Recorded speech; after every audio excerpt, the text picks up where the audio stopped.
ছট পুজোর মাহাত্ম্য। ছট পুজো ভারতবর্ষের এক অন্যতম প্রাচীন লোকধর্মীয় উৎসব। ছট পুজো সূর্য দেবতা এবং ষষ্ঠী দেবীকে উৎসর্গ করে পালন করা হয়। কার্তিক মাসের শুক্লপক্ষের ষষ্ঠীর দিন এবং দীপাবলির 6 দিন পর অনুষ্ঠিত হয় ছট পুজো। ছট পুজোকে ছটি পরব, ডালা ছট, ডালা পুজো, সূর্য ষষ্ঠী প্রভৃতি বিভিন্ন নামে অভিহিত করা হয়। ছট পুজো এক কঠিন ব্রত। সাধারণত পরিবারের গিন্নি বা বয়স্কা মহিলা এই ব্রত পালন করে এবং পরিবারের অন্যান্য সমস্ত সদস্য, আত্মীয় স্বজনেরা এই উৎসবে সামিল হয়। ছট পুজো উৎসব 4 দিন ধরে চলে। ছট পুজোর প্রথম দিনকে বলে নহায় খায়। এই দিন ভক্তরা এবং ব্রত পালনকারীরা পবিত্র জলাশয়, পুষ্করিণী বা বাড়িতে স্নান করে পবিত্র হয়। তারপর সাত্ত্বিক খাবার গ্রহণ করে। খাবারের মধ্যে থাকে লাউ, ছোলার ডাল, বিভিন্ন সবজি ও ভাত। রান্নায় নুন ব্যবহার করা হয় না। এই আহার দিয়েই ছট পুজোর সূচনা হয়। ছট পুজোর দ্বিতীয় দিনের নাম খরনা। এই দিন সূর্যোদয় থেকে সূর্যাস্ত পর্যন্ত চলে নির্জলা উপবাস। সন্ধ্যায় গুড়ের পায়েস, রুটি, ফল দিয়ে প্রসাদ তৈরি করে খাওয়া হয়। এই প্রসাদ গ্রহণের পরেই শুরু হয় 36 ঘন্টার শক্তি উপবাস। এই উপবাস ভক্তরা পবিত্র এবং শুদ্ধ চিত্তে পালন করে। ছট পুজোর তৃতীয় দিনই হল মূল ছট পুজো। কার্তিক মাসের শুক্ল ষষ্ঠী তিথিতে ভক্তরা পবিত্র নদী বা জলাশয়ে গিয়ে কোমর জলে দাঁড়িয়ে অস্তগামী সূর্যকে অর্ঘ্য প্রদান করে। একে বলে সন্ধ্যা অর্ঘ্য। বাঁশের কুলোতে ঠেকুয়া, আখ, নারকেল, কলা, বিভিন্ন ফল, ফুল অর্ঘ্য হিসেবে সূর্য দেবতাকে নিবেদন করা হয়। সনাতন ধর্ম অনুসারে যেহেতু সূর্যদেবকে প্রত্যক্ষ করা যায়, তাই ছট পুজোয় কোনো মূর্তির প্রয়োজন হয় না।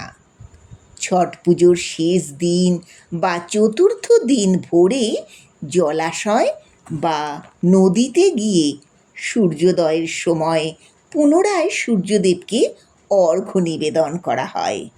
একে বলে ভোর অর্ঘ্য। ভোর অর্ঘ্য দানের মাধ্যমেই শেষ হয় ছট পুজো। তারপর প্রসাদ বিতরণ এবং অন্যান্য উপাচার নিয়ম সহযোগে ছট পুজোর উপবাস ভঙ্গ করা হয়। ছট পুজো কার্তিক মাস ছাড়াও চৈত্র মাসে অনুষ্ঠিত হয়। একে বলে চৈতি ছট। বর্তমানে পুরুষ মহিলা উভয়েই ছট পুজোর ব্রত পালন করে। ছট পুজোর উৎপত্তি কখন হয়েছিল সে বিষয়ে স্পষ্ট নিদর্শন না থাকলেও বিভিন্ন পৌরাণিক উপাখ্যানে সূর্য বন্দনার কথা লেখা আছে। ঋগ্বেদে সূর্য উপাসনার উল্লেখ আছে। রাবণ বধের পরে শ্রী শ্রী রামচন্দ্র অযোধ্যায় ফিরে এসে সিংহাসনে বসার পরে প্রজা কল্যাণের জন্য স্ত্রী সীতাদেবীকে নিয়ে কার্তিক মাসে শুক্লা ষষ্ঠীতে সূর্যদেবের উপাসনা করেছিলেন। পঞ্চপাণ্ডবের স্ত্রী দ্রৌপদী কৌরবদের হাত থেকে রাজ্যপাট ফিরে পাওয়ার জন্যে এবং স্বামীদের মঙ্গল কামনায় সূর্যদেবের উপাসনা করেছিলেন।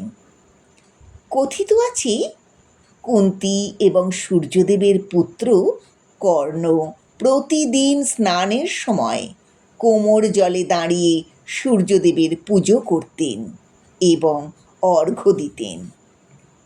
সূর্যদেবের আশীর্বাদেই তিনি মহান যোদ্ধা হয়েছিলেন। অঙ্গদেশের রাজা হওয়ার পর কর্ণ মহা ধুমধাম করে তাঁর রাজ্যে সূর্যদেবের পুজো ও উৎসবের প্রচলন করেছিলেন। পৌরাণিক কাহিনী অনুসারে প্রিয়ংবদ নামে এক নিঃসন্তান রাজা ছিলেন। তিনি মহর্ষি কশ্যপকে তাঁর দুঃখের কথা জানালে মহর্ষি রাজাকে পুত্রেষ্টি যজ্ঞ করার পরামর্শ দিয়েছিলেন। এরপর রাজার স্ত্রী মালিনী এক মৃত পুত্রের জন্ম দিয়েছিলেন। দুঃখে রাজা প্রাণ ত্যাগ করার সিদ্ধান্ত নিয়েছিলেন।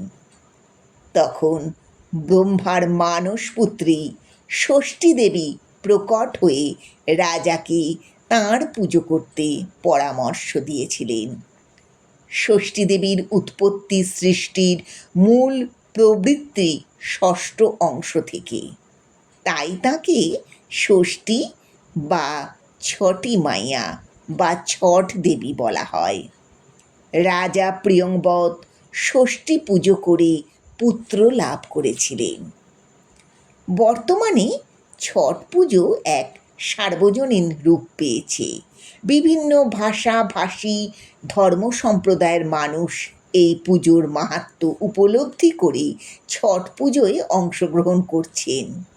ছট পুজোর ব্রত পালনে পারিবারিক সুখ সমৃদ্ধি বৃদ্ধি পায়, কাঙ্ক্ষিত ফল লাভ হয়। নারী পুরুষ সকলেই ছট পুজোয় সমানভাবে অংশগ্রহণ করে। সূর্যদেবের প্রণাম মন্ত্র হল ওং জবা কুসুম শঙ্কাশং কশ্যপিয়ং মহাদ্যুতিম ধন্তারিং সর্বপাপঘ্ন প্রণতস্মি দিবাকরম।